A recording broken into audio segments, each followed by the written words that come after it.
शेतीच्या या सगळ्यांच्या कष्टाचं श्रमाचं फळ त्या शेतकऱ्यांनी जी पिकवलेली आहेत ना ती फळ आम्ही आपल्याला देतोय, त्याचा आपण स्वीकार करावा. तसेच सन्माननीय SP साहेब आपणासही विनंती आहे की या स्वागताचा आपण स्वीकार करावा.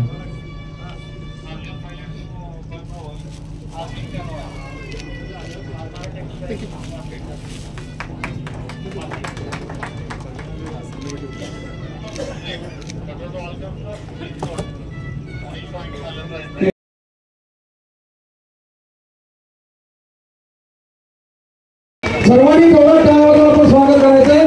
सन्माननीय आमदार मुख्यमंत्री महोदय देवेंद्रजी फडणवीस साहेबांचं स्वागत. साहेब आपला पदस्पर्श या भूमीला झालेला आहे. ही क्रांतीची भूमी आहे. आज 9 ऑगस्ट आहे आणि छत्रपती शिवरायांच्या विचारांचं पूजन होतंय. पत्रकारांना विनंती आपण बाजूला सरकायचंय. पत्रकार थोडस मागे या, थोडस मागे या.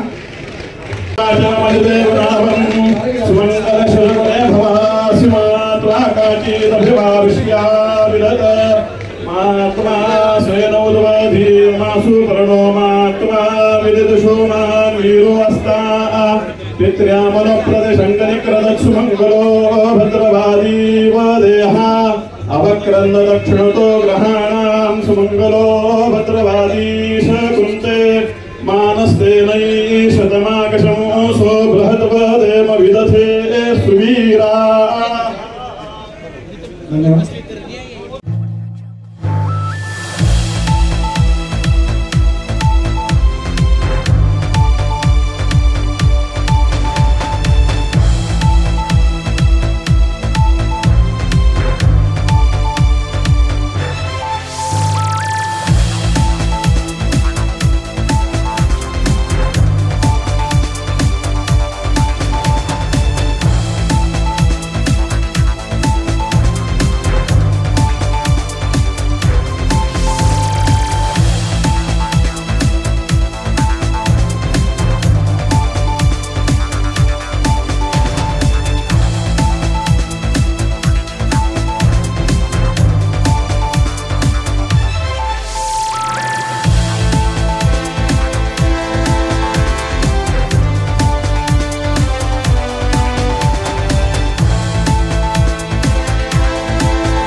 विकास रत्न श्रीमंत छत्रपती अभयसिंहराजे भोसले उपबाजार.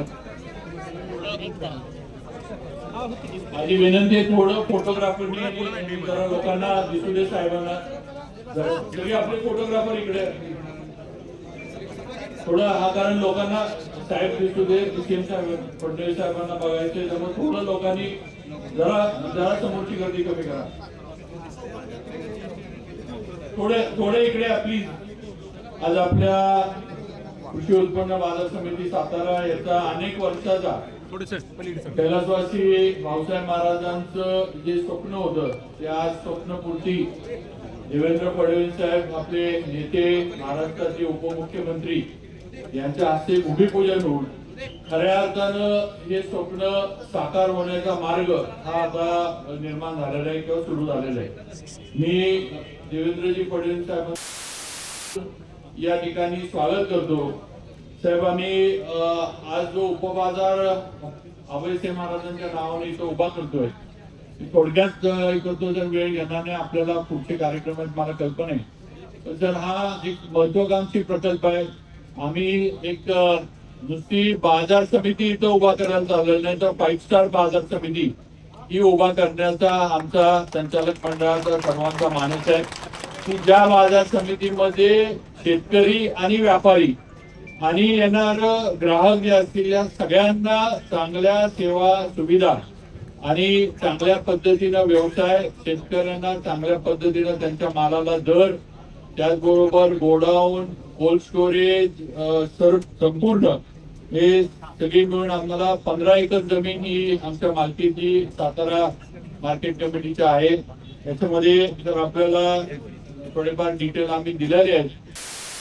जरा गडबड झाली, गडबडीत होतोय तर अनेक वर्षाच्या लढ्यानंतर ही जागा आम्हाला मिळालेली आहे आणि नक्कीच आपल्या आशीर्वादानं आपल्या सहकार्यानं सर्व परवानग्या या बाबतीमध्ये आम्ही पूर्ण केल्या.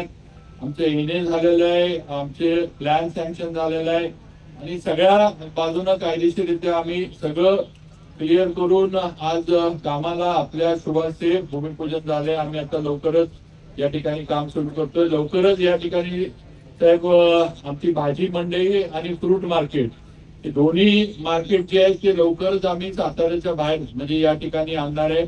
आज SP साहेब आहेत, कलेक्टर साहेब आहेत, त्यांना पण माहित आहे की मार्केट कमिटी आज जिथं आहे तिथं वाहतुकीचा काय प्रश्न निर्माण होतो आणि काय परिस्थिती आहे ते या सर्वांना प्रशासनामधल्या सगळ्यांना माहित आहे. त्यामुळं एक तर शहरातील वाहतुकीचा प्रश्न या सगळ्यांच्यामुळे मिटल. हायवेला असल्यामुळं तर आम्हाला हायवेचं जे ट्रान्सपोर्टेशन जे व्यापाऱ्यांना करायला लागतं किंवा व्यापाऱ्यांचे जे मोठे ट्रक आता 16 चाकी 18 चाकी वगैरे जे आता यायला लागले ते ट्रक शहरामध्ये आणणं शक्य नाही. त्यामुळे आमची मार्केट कमिटी आमचा व्यापारी सक्षम असून सुद्धा तो वाढू शकला नाही ही वस्तुस्थिती आहे. पण या बाजार समितीच्या या उपबाजाराच्या माध्यमातून आमचा व्यापारी मोठा होईल, आपोआप आमचं शहर मोठं होईल. कारण शेवटी व्यापाराला चालना मिळाली तर शहराची आर्थिक जी काही घडी आहे, आर्थिक जी काही गती आहे ती वाढती ही वस्तुस्थिती आहे. आणि अशा पद्धतीनं ही बाजार समिती आम्ही निर्माण करायला लागलोय. आपलं याला पुढे सुद्धा आशीर्वाद मिळावे. निवडणुका जवळ आहेत. निवडणुकांनंतर साहेब मी इथं असणाऱ्या सर्वांच्या साक्षीनं तुम्हाला सांगतो की सातारा जिल्ह्यातील भारतीय जनता पार्टीचे आपण सातारा जिल्ह्यामध्ये निवडून आणण्याचं काम इथं उपस्थित असणारा सातारा, कोरेगाव, कराड या तिन्ही तालुक्यातले लोक इथे आहेत. साहेब बाजार समिती नुसती सातारची नाहीये. तर या बाजार समितीमध्ये सातारा तालुका असल्यामुळे या कराड उत्तर या कोरेगाव हे संपूर्ण आमचा जो तालुका 3 ठिकाणी विभागला गेलाय. या तिन्ही ठिकाणचे तिन्ही मतदारसंघातले पदाधिकारी, सभासद, सरपंच हे सर्व या बाजार समितीशी संबंधित आहेत. त्यामुळे नक्कीच आपल्या विश्वासाला आम्ही जसा लोकसभेला आपल्याला शब्द दिला आणि आम्ही सातारकरांनी तो खरा करून दाखवला, आपण दिलेली जबाबदारी आम्ही पार पाडून दाखवली. तशीच विधानसभेला पण आम्ही जबाबदारी आपण द्याल ती आम्ही पार पाडू. हा शब्द माझ्या सर्व सहकाऱ्यांच्या समोर बसलेल्या स्टेजवर असणाऱ्या सर्वांच्या वतीनं साहेब मी आपल्याला देऊ इच्छितो. साहेब आम्ही सगळेजण माझ्या सकट कैलासवासी अभयसिंह राजे भोसले यांच्या तालमीतनं म्हणा किंवा यांच्या मार्गदर्शनाखाली यांच्या विचारानं निर्माण झालेली ही सर्व कार्यकर्ते आणि नेते मंडळी आहेत. आणि त्यांना माहित आहे की भाऊसाहेब महाराजांची एक सवय होती की एकदा शब्द दिला की शब्दापासून ते कधी फिरत नव्हते. साहेब माझे मामा आपल्याला माहित असेल दादाराजे खंडेकर हे 2दा पवार साहेबांच्या काँग्रेसमधून उभे होते. पण दोन्ही वेळेला साहेब काँग्रेसचे उमेदवार प्रतापराव भोसलेंना या तालुक्यानं 30-40 मताधिक्य हे माझे सख्खे मामा असताना सुद्धा महाराजांनी त्यावेळेला मिळवून दिलं होतं. त्यामुळे आम्ही पक्षाबरोबर आणि दिलेला शब्द जो आहे पक्षनिष्ठेची काम करणारी आणि आपल्या नेतृत्वावर विश्वास ठेवणारे आम्ही सर्व कार्यकर्ते आहोत. आणि आपण द्याल ती जबाबदारी आम्ही पार पाडू. मार्केट कमिटीला आज तर नाही साहेब आम्ही आपल्या आशीर्वादानं नक्कीच आम्ही सक्षम आहे, सक्षम केलंय. त्यामुळं शक्यतो कर्ज न काढता हे सगळं कसं करता येईल हा प्रयत्न आम्ही नक्कीच करतोय. कारण कर्ज म्हणलं की हप्ते व्याज या गोष्टी वाढत जातात. त्यामुळे कर्ज न काढता आमच्या व्यापाऱ्यांना बरोबर घेऊन त्यांना विश्वासात घेऊन ही मार्केट कमिटी कशी होईल हा प्रयत्न आम्ही करतोय. त्याच्यातनं थोडंफार आम्हाला काही कमी पडलं तर आपण तेवढा हातभार जो आहे तो त्यावेळेला जर लागला आपला म्हणजे आशीर्वाद आपला पाहिजे. पण आर्थिक काय हातभार आम्हाला लागला तर गरज पडली तर आपल्यापर्यंत आम्ही नक्की येऊ. आपण तो आम्हाला त्यावेळेला सहकार्य करावं एवढी विनंती करतो. दुसरी एकच विनंती आहे साहेब की माझी 2-3 म्हणजे चेअरमन जे आहेत ते त्यांचा एक सत्कार आपल्या माध्यमातून व्हावा. कारण त्यांनी सुद्धा ही जागा मिळवण्यासाठी बरेच संघर्ष, बऱ्याच कोर्ट कचेरी वगैरे सगळ्या गोष्टी केल्या होत्या. या संचालक मंडळाच्या काळात ही जागा जरी मिळाली असली तरी त्यांचं पण योगदान हे महत्त्वाचं. मी विनंती करतो ऍडव्होकेट लालासाहेब पवार यांचा सत्कार फडणवीस साहेबांनी करावा। त्याचबरोबर आपले दुसरे चेअरमन राजूभैया भोसले आणि आपले तिसरे चेअरमन किरण साबळे पाटील या तिघांचाही सत्कार माननीय फडणवीस साहेबांच्या हस्ते व्हावा एवढी विनंती करतो। परत एकदा साहेब आपण आला, आपलं मनापासून सातारा उत्पन्न बाजार समितीच्या वतीनं स्वागत करतो। इथं आलेल्या आमच्या सर्व शेतकऱ्यांच्या वतीनं आपलं साताऱ्यामध्ये आणि या कार्यक्रमामध्ये स्वागत करतो आणि माझे दोन शब्द इथं थांबवतो। जय महाराष्ट्र। बरोबर सगळ्या माझ्या बंधू भगिनींना विनंती आहे की हा कार्यक्रम झाल्यानंतर असंच आपण अण्णासाहेब पाटील महामंडळाच्या कार्यक्रमाला एकूण सगळ्यांनी तिकडं पण यायचंय। तिथं आपल्याला खऱ्या अर्थानं मार्गदर्शन हे माननीय देवेंद्रजींचं होणार आहे, त्यामुळे त्याच्यासाठी सगळ्यांनी तिकडे यावं ही सुद्धा विनंती आपल्याला सर्वांना मी करू इच्छितो आणि माझे दोन शब्द थांबवतो। जय हिंद, जय महाराष्ट्र। सभापती विक्रमसिंह पवार मांढरेकर यांना विनंती आहे की यांचे सत्कार उपमुख्यमंत्री महोदयांच्या हस्ते होत आहे। विद्यमान चेअरमन गेले 10-11 वर्ष विद्यमान चेअरमन ॲडव्होकेट विक्रम पवार मांढरेकर आहेत, त्यांचा लगेच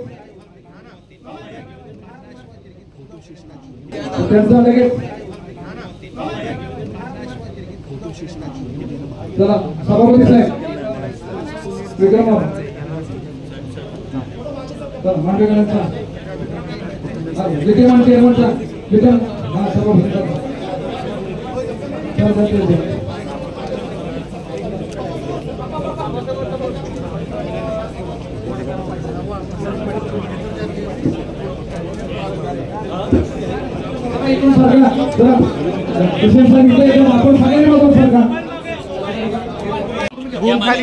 भूमिपूजन प्रसंगी मंचावर श्रीमंत छत्रपती शिवेंद्रराजे भोसले, धैर्यशीलजी कदम, मनोजदादा घोरपडे, जितेंद्र दुरे, समीर शेख, मनोहर माळी, राहुल देशमुख, त्याचप्रमाणे सीओ याशनी, आपले या बाजार समितीचे सभापती विक्रम पवारजी, मधुकर पवारजी, हनुमंत मोरेजी, माजी सभापती आणि मंचावरील उपस्थित सर्व मान्यवर, उपस्थित सर्व शेतकरी, व्यापारी भगिनी आणि बंधूंनो, आज ही खूप आनंदाची गोष्ट आहे की साताऱ्यामध्ये कृषी उत्पन्न बाजार समिती अतिशय भव्य उपबाजाराची निर्मिती, त्याचं भूमिपूजन या ठिकाणी होत आहे आणि ज्यांनी विकासाचा वारसा साताऱ्याला दिला ते श्रीमंत छत्रपती अभयसिंहराजे भोसले यांच्या नावाने ही बाजार समिती या ठिकाणी ओळखली जाणार आहे। मला ज्यावेळेस श्रीमंत छत्रपती शिवेंद्रराजे भोसले यांनी या कार्यक्रमाचं निमंत्रण दिलं आणि निमंत्रण देताना या बाजार समितीची संकल्पना सांगितली, त्यावेळी मला खरोखर अतिशय मनापासून आनंद झाला। आमच्या शेतकऱ्याला त्याच्या शेतमालाला योग्य भाव जर मिळायचा असेल तर चांगला बाजार असणं हे महत्वाचं आहे। शेतकरी असेल, अडतीय असेल, हे सगळे मिळून हा बाजार त्या ठिकाणी तयार होतो आणि या बाजारामध्ये जर उत्तम व्यवस्था असली तर खऱ्या अर्थानं शेतकऱ्याच्या शेतमालाला योग्य हा भाव त्या ठिकाणी मिळू शकतो। आज आपण पाहू शकतोय की जवळपास 15-15.5 एकर मध्ये अतिशय प्रशस्त अशा प्रकारची इमारत या ठिकाणी तयार होते आहे। 130 कोटी रुपये याकरता खर्च होत आहे आणि मी असं म्हणेन की कदाचित ही इमारत पूर्ण झाल्यानंतर महाराष्ट्रातला सगळ्यात आधुनिक बाजार आणि आधुनिक बाजार समिती ही आपली साताऱ्याची बाजार समिती असेल। सर्व प्रकारच्या सोयी शेतकऱ्यांकरता त्या ठिकाणी आपण तयार करतोय, व्यापाऱ्यांकरता तयार करतोय। फ्रूट मार्केट आहे, भाजीपाला मार्केट आहे, व्यापारी गाळे आहेत, कांदा बटाटा मार्केट आहे, भुसार मार्केट आहे, कोल्ड स्टोरेज आहे, सेल हॉल आहे, गोदाम आहे, कोल्ड स्टोरेज, ज्या ज्या आवश्यकता आहे आणि त्यासोबत शेतकरी भवनाची इमारत आहे, व्यापारी भवनाची इमारत आहे, हमाल भवनाची इमारत आहे, वेब्रिज आहे, STP आहे, ज्या ज्या गोष्टी आधुनिकतम अशा प्रकारच्या इमारतीत असू शकतात अशा सगळ्या इमारती या इमारतीमध्ये त्या ठिकाणी घेण्यात आल्या. आपला सातारा जिल्हा हा शूरवीरांचा जिल्हा तर आहेच, पण हा शेतकऱ्यांचा जिल्हा देखील आहे. इथला शेतकरी अतिशय कष्टकरी अशा प्रकारचा आहे. आपल्या कष्टानं या ठिकाणी तो फळभाज्यांपासून तर वेगवेगळ्या प्रकारची पिकं घेतो आणि केवळ स्वतःपुरतं नाही तर मोठ्या प्रमाणात ही पिकं आपल्या महाराष्ट्रात देखील वेगवेगळ्या ठिकाणी किंवा महाराष्ट्राच्या बाहेर देखील त्या ठिकाणी गेलेली आपल्याला पाहायला मिळतात. फळांचे खूप मोठं मार्केट हे आपल्याला साताऱ्यामध्ये या ठिकाणी पाहायला मिळतं आणि म्हणून अशा सगळ्या गोष्टींकरता जर तर शेतकऱ्यांना 2 पैसे जास्त मिळतात, त्याला चांगली सोय मिळते, त्याला हक्काची सोय मिळते. मी शिवेंद्र बाबा आपलं मनापासून अभिनंदन करेन की अतिशय चांगली संकल्पना या ठिकाणी आपण मांडली आणि आपल्या मार्केट कमिटीचे जे सगळे माजी सभापती आणि आजी सभापती आहेत या सगळ्यांनी मिळून जी काही मेहनत याकरता केली आहे त्याबद्दल त्यांचे मनापासून अभिनंदन करतो, त्यांचा आभार मानतो आणि मी आपल्याला विश्वास देतो. खरं म्हणजे आपण इतके कर्तृत्ववान आहात की मला माहिती आहे आपण ठरवलंय कुठलंही कर्ज न घेता ही पूर्ण करायची, ती तशीच पूर्ण होईल. पण तुम्हाला यदा कदाचित जर शासनाची काही मदत लागली तर निश्चितपणे ती मदत आम्ही करू हा विश्वास तुम्हाला या निमित्ताने मी देतो. आणि आपल्या पुढच्या कार्यक्रमात किती भाषण करायचं आहे त्यामुळे आपल्या सर्वांना शुभेच्छा देऊन मी माझे 2 शब्द संपवतो. धन्यवाद. जय हिंद, जय महाराष्ट्र, जय शिवराय. धन्यवाद. श्रीमंत छत्रपती आबाजीराजे भोसले व्यापारी संकुल 5 स्टार MIDC किंवा 5 स्टार व्यापारी संकुल, MIDC नाही म्हणतात ना, 5 स्टार व्यापारी संकुलाचं भूमिपूजन सोहळा आपल्या लाडके महाराष्ट्राचे लाडके फडणवीस साहेब यांच्या हस्ते झाला. तसेच आमचे सातारा गावली मतदारसंघाचे आमदार श्रीमंत छत्रपती शिवेंद्रसिंहराजे भोसले या ठिकाणी उपस्थित होते. सर्व मार्केट संचालक बॉडी आज या ठिकाणी उपस्थित होते. तसं भाऊसाहेब महाराजांची स्वप्नपूर्ती आणि बळीराजाची स्वप्नपूर्ती असं टायटल आम्ही दिलं होतं, कारण हे स्वप्न भाऊसाहेब महाराजांनी पाहिलं होतं. ह्या 15.5 एकरमध्ये आपण प्रशस्त असं 5 स्टार बाजार समिती आज या ठिकाणी आपण आता सुरू करतोय. माझ्या मते 1-1.5 महिन्यातच आपण पुन्हा काम सुरू करणार आहे. तुम्ही या ठिकाणी सर्व पत्रकार आलात, भागातून सर्व शेतकरी या ठिकाणी आलात. आमच्या कार्यक्रमाला तुम्ही मोठ्या संख्येने पाठबळ दिलं त्याबद्दल सर्व शेतकरी वर्गात मी मनापासून आभार मानतो. जय हिंद, जय महाराष्ट्र. संचालक मंडळाचं मनापासून आभार मानतो, कारण चांगलं पायगुण ह्या संचालक मंडळाचा, म्हणजे मागच्या संचालक मंडळाचा पण आहे, पण ह्या संचालक मंडळाचा जो मला आधार आणि पाठबळ आहे त्याच्या जीवावरती आपण पाहिले की मोठ्या किती ताकदीनं आम्ही ह्या ठिकाणी हा ताबा घेऊ शकलो होतो. ह्या संचालक मंडळाचा आणि महाराजांचं मनापासून मी आभार मानतो. त्यांच्या या ताकदीवरती आणि इथं असलेल्या पत्रकारांचं पण मनापासून आभार मानतो. ज्यावेळेस मग आम्हाला अडचणी त्यावेळेस त्या सर्व पत्रकारांनी सुद्धा आमच्या पाठीशी ताकदीने उभे राहिले. जे चांगले ते चांगले म्हणून दाखवलं. आंध्र परिषदचं पण मनापासून आभार मानतो आणि तुमच्या सगळ्यांचं मनापासून आभार मानतो. आणि आता पुन्हा ज्यावेळेस काम सुरू होईल तेव्हा पुन्हा एकदा तुम्हाला पुढे एकदा प्लॅन आणि कसं नियोजन आहे का याचं व्यवस्थित तुमच्या पुढे आम्ही पुन्हा सचिवांमध्ये सांगितलं.